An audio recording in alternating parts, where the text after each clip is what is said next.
La plaça de la Clota va ser l'escenari triat per disputar el 7è Màster Catalunya de Bolos Leoneses, a les instal·lacions del Club de Bolos Horta.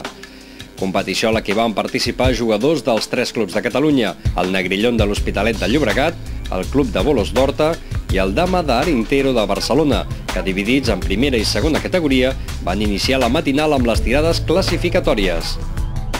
Aquest esport, practicat principalment per jugadors de lleó, té els seus inicis a l'època dels celtes i ha continuat practicant-se durant segles, arribant a Catalunya fa poc més de 40 anys amb l'arribada d'immigrants a Barcelona. Originalment són gent que van venir de León. Als anys 60, immigrats molts van anar a la SEAT, a aquella època, a treballar, i van començar a practicar el seu esport autòcton a Montjuïc, cap als anys 60. Es va crear algun club, també hi havia un centre, encara existeix, centre leonès, castellano-leonès, que també encara feien activitats, però fins que no es van federar fins a l'any 82. Van estar jugant molts anys sense estar federats. Ara ja portem uns quants anys, totalment reglamentat, es juguen campionats de Catalunya, es juguen classificatoris pels campionats d'Espanya i l'activitat és molt bona.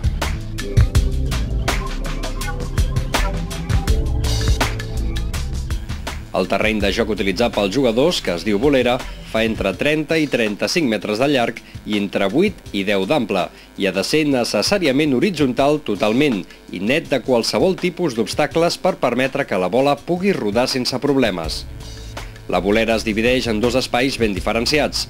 Per una banda, el camp de joc, des d'on es fan els llançaments, i per l'altra, el castro, que és el quadrat on es col·loquen les bitlles i on ha de caure la bola, i depenent de la seva trajectòria, puntua més o menys. Se trata de tirar la bola y que gire sobre ella misma, y si descubre la raya que tenemos en el suelo, pues puntúa 16 puntos. Si la bola se queda en el centro por sí sola ya vale 6. Y si tira el palo del medio vale 7.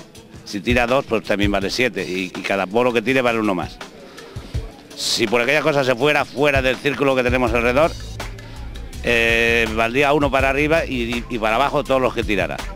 A excepción de cuando se queda que puede birlar a Michi, que entonces el Michi vale 4, entrando la bola por dentro del castro y tirando un palo. Y cada palo suma 1. Entonces se va acumulando y se va sumando la cantidad y así se tiran 2 bolas para cada lado.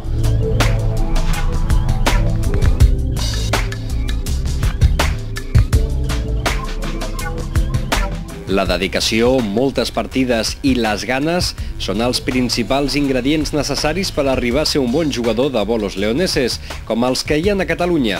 I entre els participants del màster disputat a Horta, els hi havia que han arribat a ser campions d'Espanya.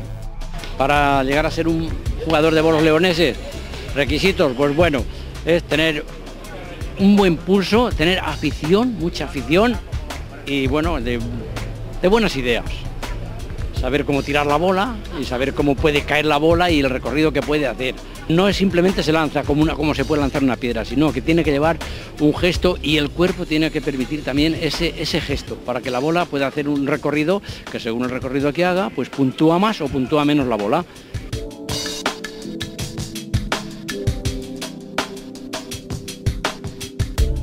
El 7è Màster Catalunya de Bolos Leoneses, celebrat a Horta, va tenir a Ramon Cuerte Castro, del Negrillón de l'Hospitalet de Llobregat, com a vencedor de primera amb 418 punts, i a Marcelino del Blanco com a vencedor de la segona categoria, al completar molt bones tirades amb un total de 319 punts.